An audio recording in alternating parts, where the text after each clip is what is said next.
Hi my dear friends, कैसे हैं सभी। आई होप सभी अच्छे हैं। स्वागत है आपका मेरे चैनल जीवा ऑनलाइन कोचिंग क्लासेस में। जो भी नए हैं प्लीज़ मेरे चैनल को सब्सक्राइब करें, लाइक करें, अगर वीडियो पसंद आए तो, और शेयर करें अपने फ्रेंड्स के साथ। हम एनसीईआरटी हिस्ट्री 7th क्लास की कर रहे हैं, जिसमें चैप्टर 4th है और चैप्टर 4th की फर्स्ट 2 क्लासेज हो चुकी है। आज 3rd क्लास है इसकी। तो हमारा यहाँ तक हो चुका था कि शाहजहाँ की जो माँ हैं वो एक राठौड़ राजकुमारी थी और वह मारवाड़ के शासक जो राजपूत शासक की पुत्री थी। इससे आगे देखिए आता है कि मुगलों के किन किन लोगों के साथ संबंध रहे। तो मुगलों के जो है कुछ लोग कुछ के साथ उन्होंने जैसे युद्ध वगैरह करके उन पर अधिकार कर लिया था। कुछ ऐसे भी थे जिन्होंने अपनी इच्छा से उनकी अधीनता स्वीकार कर ली थी।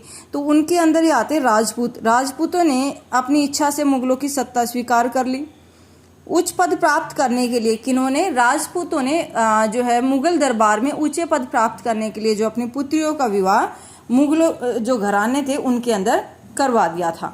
तो इसके बाद और भी है, जैसे सिसोदिया जो राजवंश है, राजपूत थे, उन्होंने बहुत जल्दी उनकी अधीनता स्वीकार नहीं की, लेकिन धीरे धीरे उन्होंने जब उनको युद्ध में हरा दिया था तो सम्मानपूर्वक जो है मुगलों ने उनकी जो संपत्ति थी वो उनको लौटा दी थी आदर सम्मान के साथ।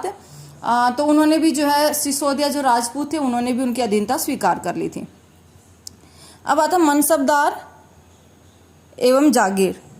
मनसबदार एवं जागीर, मुगलों की सेवा में आने वाले नौकरशाह मनसबदार कहलाए।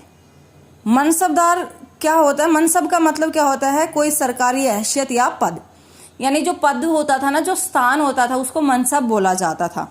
मुगलों द्वारा यह श्रेणी व्यवस्था थी, यानी मनसबदार एक श्रेणी व्यवस्था थी जिसके द्वारा पद, वेतन एवं सैन्य उत्तरदायित्व निर्धारित किए जाते थे। मुगलों ने किस लिए श्रेणी का निर्माण किया? इसमें पद, वेतन एवं सैन्य उत्तरदायित्व निर्धारित किए जाते थे। पद और वेतन का निर्धारण जात की संख्या पर निर्भर करता था।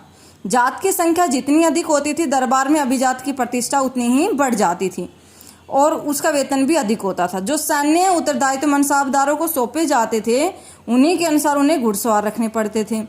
घोड़ों व सैनिकों के लिए जो है कौन सी प्रथा स्टार्ट की गई थी? दाग व हुलिया तैयार किया जाता था, यानी सैनिकों को दागा जाता था और सैनिकों का हुलिया तैयार किया जाता था।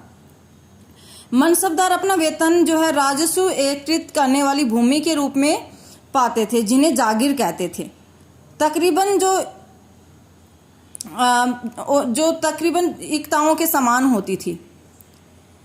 लेकिन जो मनसबदार होते थे वो मुक्तियों इक्ताओं को ही मुक्तिया बोला जाता था, से भिन्न जागीर पर नहीं रहते थे और ना ही उन पर प्रशासन करते थे। यानी उनसे थोड़ा अलग था। ये अलग जगह पर काम करते थे मनसबदार, और उनके जो नौकर होते थे वो राजस्व इकट्ठा करते थे।